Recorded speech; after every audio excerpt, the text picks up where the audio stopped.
Good morning. This is the Saturday morning chat with Tamika Pretty and Smart. I am Tamika Pretty and Smart. And I just want to thank you guys for tuning in today. The weather here in Houston is super cold by our standards. It's in the 30s. And so I haven't been able to do my location types of videos that I wanted to do. But let's get into today's chat. We're talking about relationships, and I posed a question on my Facebook page, Tamika Pretty and Smart Speaks, about the relationship between a man and his mother. Now, the age old, I guess, adage is the way a man treats his mother is the way he'll treat his wife. And I think there's more to it.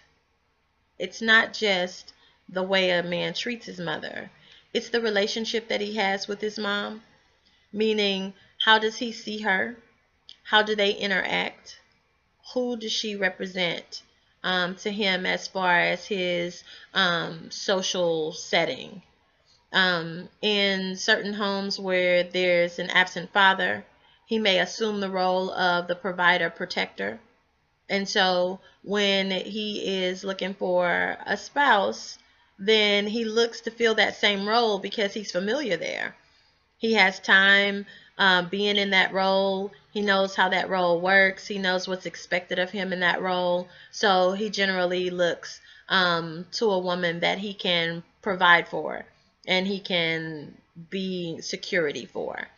If he was in a situation where maybe his mom and dad were still together, then he'll see his mother as a model for the type of woman that he wants, but he'll see that in a third party view, meaning he'll model himself after his father and the way his father treats his mother and the type of wife that his mother is to his father, and he'll look for that. And in that relationship, it doesn't so much become a internal thing of the relationship rather than an external view of how I'm supposed to behave, what is my wife supposed to behave like, and that's what I'm looking for. Now, if on an off chance he was in a relationship with his mother where he had no respect for her, then he generally looks at women with that same disrespect.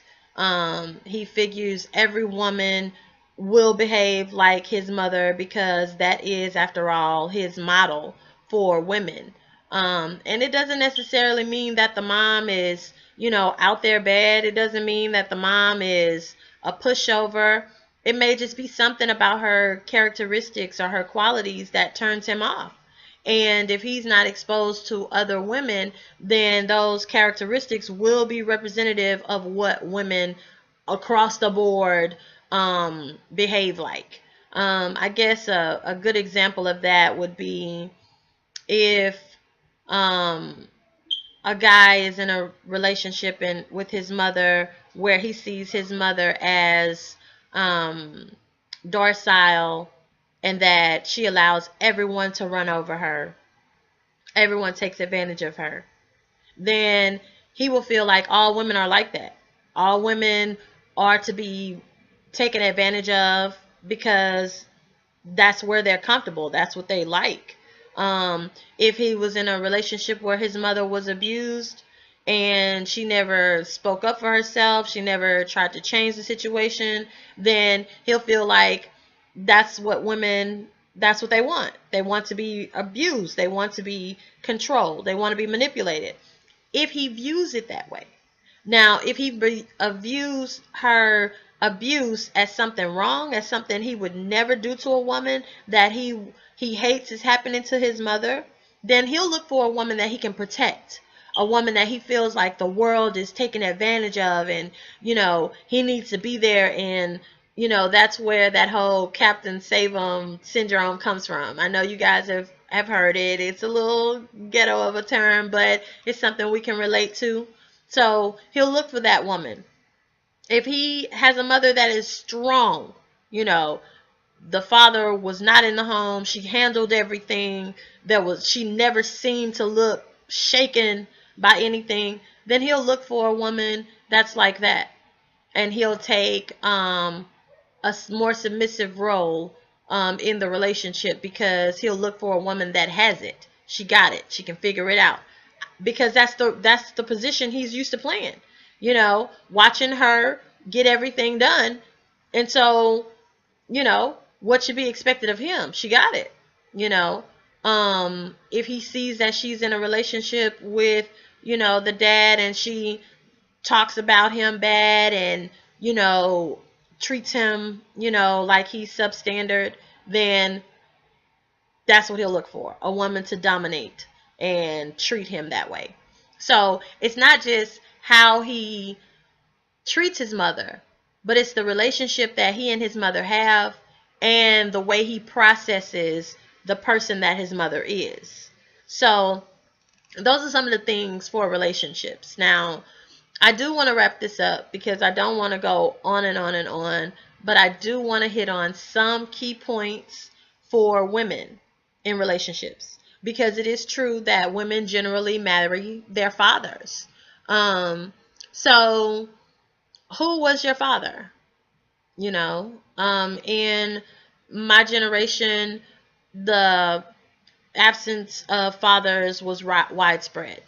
And so we generally looked for the man we thought our father was, we wished he was, and it oftentimes didn't exist. So it was a fairy tale view.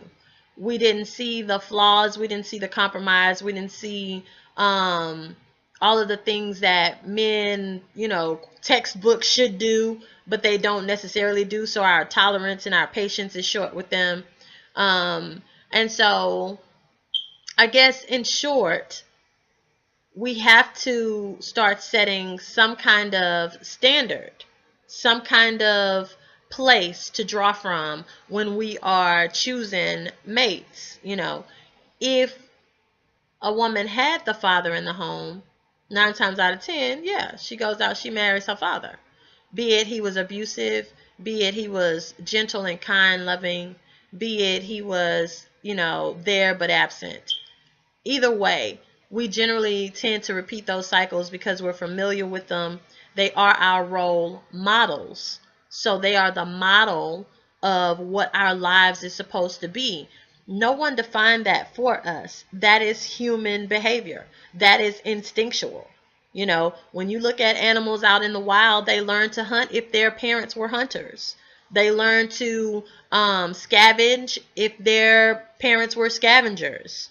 So this is just human behavior. This is just the way we adapt and we move around in our environment in relation to where we are in the food chain, in the cycle of life type of thing. So that's good news, because if you recognize that and you're not happy with the way your relationships are turning out, you know right where to go and fix those things. You need a new model. If you're not getting the man that you want, you need a new model, a real model. Get a best friend that's a guy. If you are not getting the woman that you want, get a new model. Get a best friend that's a girl, and see what she does, how she behaves, and if that's the kind of woman you want to move forward with. Thank you for tuning in today. I'm Tamika, Pretty and Smart. And as always, I love you more.